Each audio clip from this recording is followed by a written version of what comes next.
Hey folks, and welcome to another edition of Zog Science. We're going to be finishing up our discussion of photosynthesis by getting into the Calvin cycle and some of the control mechanisms. So, the Calvin cycle is sometimes called the dark reactions, and the reason why it's called that is because it doesn't need the light to proceed by itself. Doesn't need the light, although it certainly needs the products of the light reactions in order to take place. It is going to use the NADPH and ATP from the light reactions, and it's going to combine that with CO2 and modify it into CH2O, and that is eventually going to be made into glucose. It is a cycle, so the products of the process help push the process forward again. So let's kind of go through the process, similar to what we've been doing with all of these various metabolic pathways. 3CO2 are going to be attached to separate starter 5-carbon molecules that are called RUBP by Rubisco, which is an enzyme. Rubisco is definitely an enzyme that you should know about. And this is going to create an unstable molecule that immediately breaks down into 2 3-carbon molecules each. So now we have 6 3-carbon molecules. So again, we started off with 5 carbon molecules. We added a carbon to each of those that turned them into unstable molecules that now break apart into 6 3-carbon molecules.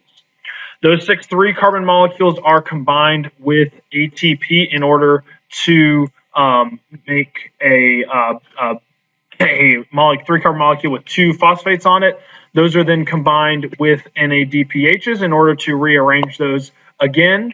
And then finally, that one of those molecules, which are called G3P, is going to be dropped off, and that is your CH2O, and that is then going to be combined into glucose and other compounds. The G3Ps are then regenerated with ATP, so phosphates are again added to those, and those then turn back into the RUBP, which is then going to be combined with CO2 again to continue the cycle. So again, this is kind of similar to what's going on in the Krebs cycle, right, where you've got these molecules that are moving around. So this time we've got slightly different numbers of molecules, and obviously our product is slightly different. But the output of one Calvin cycle of one addition of carbon dioxide, or the addition of 3 molecules of carbon dioxide, is that we do get out that G3P, which is a sugar, which makes sense. We input 3 carbons and we get out 3 carbons, but we have now rearranged them and combined them into a sugar, which can now be used. So here's where the NADPH and the ATP that were the energy that was harnessed from the light reactions from the those are now used in order to actually take that carbon and fix it into the sugar that we can actually use, and that's how we use the whole light. That's how we harness that light into energy that we can use in cells.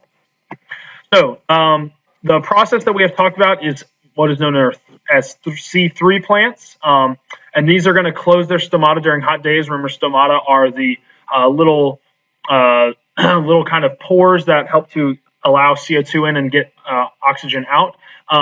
But during hot days, they've got to be closed, because if they don't, then too much water will evaporate through them.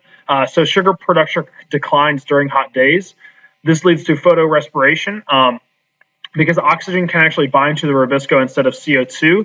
And basically what you're doing is that you result in a decrease in ATP, because now the oxygen, rather than being used for cell respiration, is being used in photorespiration, and that's not doing anything. So you decrease your ATP and you decrease your sugar production. So that's obviously not good. And so plants have evolved 2 main adaptations to deal with this in places that are hot. First, we have our C4 plants. Our C4 plants, what they do is they actually have a physical separation between the light reactions and then the dark reactions. And what that does is it prevents excess water loss. Here, the CO2 is incorporated into a 4-carbon sugar. That 4-carbon sugar is then drops off the CO2 in the bundle sheath cells, which are not on the outside, and therefore, and then dropped off into the Calvin cycle, and so we get the sugar. In the CAM cycle, there is a temporal separation.